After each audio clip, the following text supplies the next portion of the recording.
안녕하세요. 베타 AI 뉴스레터 팟캐스트 팀입니다. 안녕하세요. 자, 2025년 5월 네 번째 주인데요. 와, 이번 주 AI 업계 정말 소식이 많았습니다.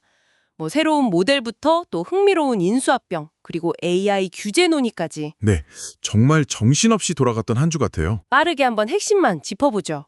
이게 첫 번째 소식인데 오픈 AI가 서울에 사무소를 연다고 하네요. 아, 네. 드디어 공식 발표가 났죠. 이게 아무래도 한국 유료 챗 GPT 구독자가 미국 다음으로 많다는 점, 이게 좀 작용한 걸까요? 네, 그게 주요 배경 중 하나인 건 맞는 것 같아요. 근데 오픈 AI의 CSO, 제이슨 권이 직접 한국을 언급한 걸 보면요. 아, 뭐라고 했는데요? 실리콘부터 소프트웨어까지 완전한 AI 생태계를 갖춘 가장 유망한 시장 중 하나다. 이렇게요. 오, 단순 서비스 확장을 넘어서는 거네요, 그럼. 그렇죠. 한국의 기술력이나 시장 잠재력을 꽤 높이 보고 있다는 신호, 그렇게 읽을 수 있을 것 같아요. 이미 카카오 협력 발표도 있었으니까 앞으로 국내 기업들이랑 파트너십 발표 같은 거 더 기대해 볼 수 있겠죠? 네, 그렇군요. 다음은 엔트로픽 소식입니다. 새로운 모델, 클로드 오퍼스4랑 소넷4를 공개했어요. 네, 클로드 새 버전이죠. 근데 특히 오퍼스4가 현존 최고의 코딩 모델이다, 이렇게 강조를 하던데요. 소넷4도 코딩이란 추론 능력이 좋아졌다고 하고. 맞아요. 그 오퍼스4가 SWE 벤치라고 코딩 벤치마크에서 최고 점수를 받았다는 게 좀 인상적이었어요. 아, 그 벤치마크 최고 점수라는 게 구체적으로 어떤 의미가 있을까요? 이게 그냥 코드 짜는 걸 넘어서요. 실제 개발 환경에서 만나는 복잡하고 긴 코딩 문제나 아니면 AI 에이전트 워크플로우 있잖아요. 네네. 그런 데서 성능이 아주 뛰어나다는 의미죠. 그리고 웹 검색 같은 외부 도구 사용 기능, 병렬 처리, 메모리 향상 이런 것들도 추가됐는데 아, 그런 기능들이요. 네, 이런 게 이제 AI가 더 복잡한 문제를 풀고 좀 긴 맥락을 기억하는 데 아주 중요한 발전이거든요. 개발자분들은 클로우드 코드 정식 출시나 API 기능 강화된 것도 눈여겨보시면 좋을 것 같아요. 그렇군요. 오픈 AI 얘기가 또 나왔는데 이번엔 하드웨어 쪽입니다. 전 애플 디자인 총괄 조니 아이브가 세운 아이오라는 회사를 인수했다고요. 네, 맞아요. 그 소식 저도 좀 놀랐는데 아이브가 직접 오픈 AI에 합류하는 건 아니고요. 아, 그건 아니고요. 네, 대신에 아이브의 디자인 회사 러브프롬이 오픈 AI의 모든 디자인을 총괄하게 된다고 합니다. 거래 규모도 한 60억 달러 정도로 알려졌죠. 와, 65억 달러. 엄청나네요. AI 소프트웨어 회사가 하드웨어 디자인 역량을 이렇게 직접 가져가려는 시도, 이거 좀 의미가 있겠네요. 그렇죠. 특히 조니 아이브가 그 전에 휴메인 틴이나 래빗 R1 같은 AI 기기들 있잖아요. 네, 있었죠. 그걸 매우 형편없는 제품이라고 좀 강하게 비판했었거든요. 아, 그랬군요. 네. 그래서 샘 알트먼 CEO도 첫 제품이 당장 스마트폰을 대체하진 않겠지만 완전히 새로운 종류의 것이 될 거다 이렇게 예고를 했어요. 주머니 크기다, 스크린이 없다 이런 얘기들이 나오니까 기대를 좀 모으고 있죠. 오, 스크린 없는 디자인이라 정말 완전히 새로운 경험이 될 수도 있겠네요. 네, 만약 성공한다면 우리가 AI랑 소통하는 방식 자체가 바뀔 수도 있는 거죠. 자, 그리고 구글 소식입니다. AI 기반의 영화 제작 도구 플로우를 선보였어요. 이게 구글의 최신 모델 베오, 이메젠, 제미나이 기반이라고요. 네, 맞습니다. 이게 단순히 영상 클립 만들어주고 이런 수준을 넘어서 전문적인 기능들을 꽤 많이 제공하더라고요. 카메라 제어라던가 장면 편집하고 확장하는 씬 빌더 기능, 또 에셋 관리 같은 거요. 오, 전문가용 툴에 가깝네요. 그렇죠. 특히 베오3 모델로는 네이티브 오디오 생성까지 가능해진다고 하니까. 아, 소리까지요? 네, 데이브 클락 같은 영화 감독이랑 협업한 사례도 공개하면서 AI가 이제 창작 과정을 어떻게 돕고 또 새로운 가능성을 열어줄 수 있는지 좀 보여주려는 것 같아요. 흥미롭네요. 근데 이런 기술 발전 뒤에는 늘 저작권 문제가 따라오잖아요. 메타의 닉 클레그 발언도 좀 논란이 됐죠. AI 학습 전에 예술가 동의를 얻는 건 산업을 죽일 거다. 이런. 아, 네, 그 발언이 좀 파장이 있었죠. 사실 AI 모델 학습에 워낙 방대한 데이터가 필요하니까 일일이 사전 동의받는 게 현실적으로 어렵다는 입장이긴 해요. 물론 클레그도 학습 데이터 사용을 거부할 권리, 옵트아웃은 인정해야 한다고는 했지만요. 창작자들 입장은 또 다르겠죠, 당연히. 그렇죠. 창작자 쪽에서는 사전 동의나 아니면 최소한 학습 데이터 투명성이라도 확보돼야 저작권을 보호할 수 있다. 이렇게 맞서고 있죠.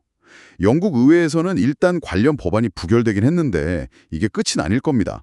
앞으로 계속 논쟁이 될 문제죠. AI 발전이랑 창작자 권리 사이에서 어떻게 균형을 잡을 거냐, 이게 중요한 과제인 것 같아요. 네, 정말 어려운 문제네요.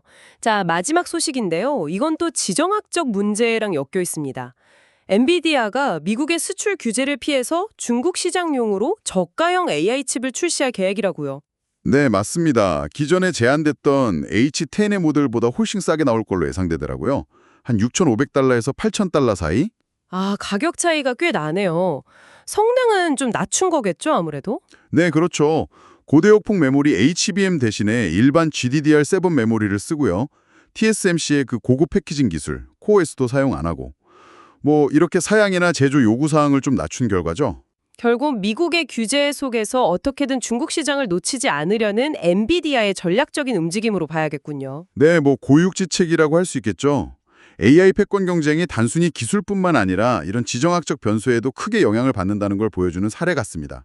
네, 정말 이번 주 AI 업계 숨가쁘게 돌아갔네요. 시장 확장, 기술 혁신, 또 디자인과의 융합, 창작 도구의 진화, 그리고 규제나 지정학적 문제까지 정말 다양한 이슈들이 쏟아졌습니다. 네, 이런 변화들이 앞으로 우리 삶이나 기술 발전에 어떤 영향을 줄지 계속 지켜봐야 할 것 같아요. 맞습니다. 이런 개별적인 움직임들이 또 서로 영향을 주고받으면서 AI 산업 전체의 방향을 만들어 가겠죠. 오늘 저희가 짚어본 내용들이 이 흐름을 이해하시는데 조금이나마 도움이 되었으면 좋겠습니다. 네, 여기서 저희는 잠시 후 2부 주간 AI 오픈소스 코드와 논문 소개로 돌아오겠습니다. 그럼 2부에서 뵙겠습니다.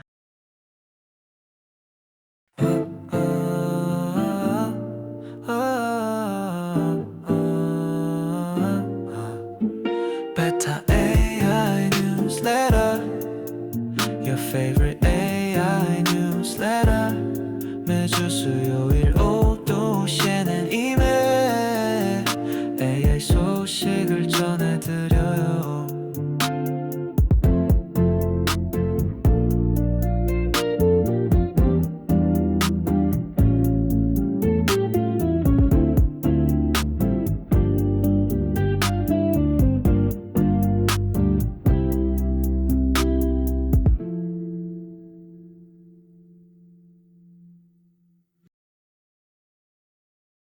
베터 AI 팟캐스트 2부로 돌아왔습니다. 이번 주에는 아주 흥미로운 AI 오픈소스 코드랑 논문들을 함께 좀 깊이 파고 들어볼 시간입니다. 네, 안녕하세요. 정말 주목할 만한 연구들이 이번 주에도 많았습니다. 이 AI 기술이 어디까지 왔는지, 또 어떤 점을 좀 고민해야 할지, 그런 걸 보여주는 연구들이 눈에 띄네요. 좋습니다. 자, 그럼 첫 번째로 살펴볼 것은 베이글이라는 모델인데요. 아, 베이글이요? 네, Emerging Properties in Unified Multimodal Pre-Training 이라는 연구인데 이름부터가 좀 재밌네요. 그렇죠? 이게 텍스트, 이미지, 비디오 이런 다양한 데이터를 다 아우르는 통합 모델이라고 하더라고요. 네, 맞습니다. 여러 종류의 데이터를 그냥 동시에 이해하고 심지어 생성까지 할 수 있는 그런 디코데 온리 구조의 모델입니다. 디코데 온리 구조요? 네, 쉽게 말하면 이제 결과물을 순서대로 차근차근 만들어내는 그런 방식인데 이럴 글쓰기뿐만 아니라 이미지나 비디오 생성에도 적용을 한 거죠. 방대한 데이터를 학습시켜서 꽤 복잡한 추론 능력까지 갖췄다고 합니다. 그러니까 하나의 모델로 보고 듣고 만들고 이걸 다 한다는 거네요. 와, 이게 단순히 여러 기능을 그냥 합친 것 이상의 의미가 있을까요? 좀 더 설명해 주실 수 있나요? 네, 그게 중요한 지점인데요. 사실 단순히 기능만 합친 게 아니고 서로 다른 종류의 정보를 이렇게 넘나들면서 이해하는 능력의 핵심이라고 볼 수 있습니다. 예를 들어서 이미지를 보고 설명을 만들어낸다거나 아니면 설명에 맞춰서 이미지를 편집한다거나. 아, 그런 상호작용이요? 네네. 그런 식으로 좀 더 유연하고 사람하고 유사한 방식으로 상호작용할 가능성을 보여주는 거죠. 그리고 이게 오픈소스로 코드랑 학습된 모델, 그러니까 체크포인트까지 다 공개를 해서 연구 커뮤니티에는 정말 큰 기여가 될 것 같습니다. 오, 코드까지 공개했다니 좋네요. 네, 관련 프로젝트 페이지 링크는 저희 뉴스레터 참고하시면 좋을 것 같습니다. 네, 뉴스레터 꼭 확인해 보시고요. 자, 그럼 두 번째 소식으로 넘어가 보죠. 노벨식 이건 부제가 When Agent Becomes the Scientist인데 와, AI가 과학자가 된다는 건가요? 이거 좀 흥미로운데요? 네, 그렇죠. 말 그대로 AI 에이전트들이 협력해서 가설 설정부터 실험 설계, 결과 분석까지 이 과학 연구의 전체 과정을 자동화하는 플랫폼입니다. 플랫폼이요? 네, 여러 에이전트가 서로 아이디어를 주고받고 검증하는 그런 클로즈드 룹, 그러니까 닫힌 고리 시스템으로 작동한다고 보시면 돼요. 약간 연구팀처럼요. 진짜 AI가 창의적인 가설까지 제시할 수 있는 건가요? 아니면 그냥 기존 데이터를 잘 조합하는 수준일까요? 물론 완전히 새로운 패러다임을 만드는 수준은 아직 아닐 수는 있겠지만 그래도 12가지 과학 문제에서 기존 방식보다 더 나은 해결책이나 개선 아이디어를 실제로 생성해냈다고 하더라고요. 오, 실제로요? 네. 그리고 사람이 중간에 피드백을 줄 수도 있고요. 근데 무엇보다 좀 놀라운 건 속도예요. 예를 들어 반응 수율 예측 같은 문제에서 사람이 몇 달 걸릴 일을 단 12시간 만에 상당한 성능 향상을 이뤄냈다고 합니다. 와, 12시간이요. 그건 정말 시간 단축 효과가 엄청나네요. 이게 진짜 연구 생산성에 큰 변화를 가져올 수도 있겠는데요? 네, 그럴 가능성이 충분히 있죠. 자, 다음 세 번째는 테이블 형태 데이터. 그러니까 우리가 흔히 보는 표로 정리된 데이터를 다루는 탭스타 모델입니다. 아, 테이블 데이터요? 네. A foundation tabular model with semantically target-aware representations 라는 논문인데 이 분야는 전통적으로 GBDT 같은 알고리즘이 되게 강했잖아요. 맞습니다. 그쵸. 탭스타는 이제 딥러닝, 특히 대규모 언어 모델, LLM의 사전 훈련 능력을 테이블 데이터 분석에 효과적으로 접목하려는 그런 시도입니다. 핵심은 뭐냐면 테이블 안에 있는 텍스트 정보들 있잖아요. 예를 들어 상품 설명이라든지 고객 리뷰 같은 그런 프리 텍스트. 네네, 텍스트요. 이걸 그냥 사용하는 게 아니라 우리가 예측하려는 목표, 그러니까 타겟이 뭔지 함께 고려를 해서 그 목표에 맞게 의미적으로 가장 관련성 높은 특징, 그러니까 representation을 학습한다는 점입니다. 약간 똑똑한 요약본을 스스로 만드는 거죠. 아하, 그러니까 단순히 표에 있는 숫자 데이터만 보는 게 아니라 관련된 텍스트 설명까지 읽고 아, 이 예측에는 이 텍스트 부분이 중요하겠네? 하고 스스로 판단한다는 거군요. 정확합니다. 네. 덕분에 데이터셋마다 모델을 새로 튜닝할 필요 없이 사전 훈련된 모델 하나로 다양한 테이블 분류 문제에서 꽤 좋은 성능을 보였다고 합니다. 이게 전이학습, 트랜스퍼 러닝이 잘 된다는 의미죠. 오, 전이학습까지. 네. 데이터가 많아질수록 성능이 더 좋아지는 그런 경향도 확인했다고 하고요. 테이블 데이터 분석에 있어서 뭔가 새로운 가능성을 보여주는 연구라고 할 수 있겠습니다. 네, 흥미롭네요. 자, 네 번째는요. 이건 조금 주의 깊게 들어야 할 내용인 것 같습니다. Be careful when fine-tuning on open source LLM. 그러니까 오픈 소스 LLM을 가져와서 추가 학습, 즉 미세 조정을 시킬 때 데이터가 유출될 수 있다는 경고성 연구인데요.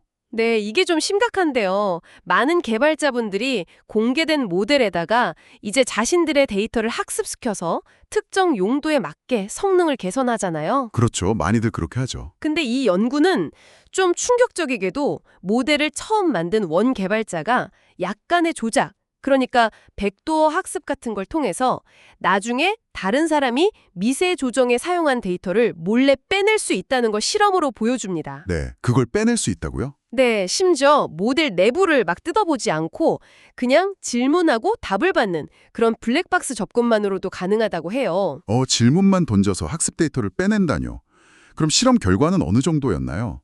그게 실제로 가능한가요? 네, 그게 놀라운 부분인데 실제 환경과 유사한 조건에서는 미세 조정에 사용된 데이터 샘플의 최대 76.3%까지 그리고 좀 더 이상적인 조건에서는 무려 94.9%까지 원본 데이터를 복원하는 데 성공했다고 합니다. 와, 94.9%요.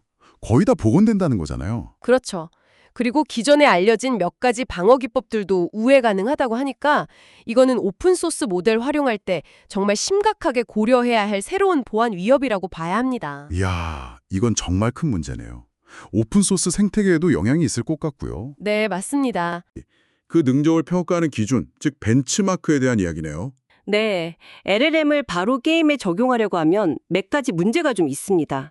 예를 들어서 시각 정보를 잘 이해하지 못하거나 아니면 질문, 프롬프트를 조금만 바꿔도 성능이 막 크게 달라지고 또 혹시 이 게임 데이터가 이미 학습 데이터에 포함되어 있었는지, 그러니까 데이터 오염 가능성 같은 걸 알기가 어렵다는 거죠. 아, 그런 문제들이 있군요. 네, 그래서 LLM 게임 벤치는 이런 문제들을 좀 해결하기 위해서 표준화된 게임 환경 API랑 게임 플레이를 돕는 보조 도구, 스캐폴드라고 부르는데요. 이런 걸 제공하고 또 데이터 오염을 제거한 평가 환경을 만들었다고 합니다. 그래서 이걸로 평가를 해보니까 결과가 어떻다고 하던가요? AI가 게임도 이제 잘하나요? 13개의 주요 모델을 테스트해봤는데 모델 간의 성능 차이는 꽤 뚜렷하게 나타났지만 여전히 LLM에게 비디오 게임 플레이는 꽤 어려운 과제라는 게 드러났다고 합니다. 아직은 좀 갈 길이 멀어 보여요. 그렇군요. 아직은 어렵다. 네, 그런데 흥미로운 점은 이 벤치마크 안에 있는 특정 게임에서 강화 학습으로 얻은 능력 있잖아요. 그게 전혀 해보지 않은 다른 게임이나 심지어 게임 외부의 어떤 계획 수립 문제 해결에도 도움이 되는 그런 전이 효과를 보였다는 점입니다. 오, 그건 되게 신기하네요. 한 게임에서 배운 게 다른 데도 쓰인다니. 네, 그렇죠. 뭔가 일반화 가능성을 보여주는 것 같기도 하고요. 관련 코드는 GitHub에 공개되어 있고 이것도 저희 뉴스레터에 링크를 포함해 두었습니다. 네, 이것도 참고하시면 좋겠습니다. 그 이면에 어떤 책임이나 고려해야 할 점들도 함께 늘어나는 것 같습니다. 맞습니다. 기술의 발전 속도를 따라가는 것도 중요하지만 동시에 그 의미와 영향을 좀 차분히 생각해 볼 필요가 있겠네요. 오늘 다른 내용 중에서 여러분은 어떤 지점이 가장 인상 깊으셨나요? 이게 단순히 새로운 기술 정보를 넘어서 앞으로 우리에게 어떤 변화를 가져올지 한번 잠시 곱씹어보는 그런 시간이 되셨기를 바랍니다. 그럼 다음 주 수요일엔 뉴스레터와 팟캐스트로 다시 돌아오겠습니다.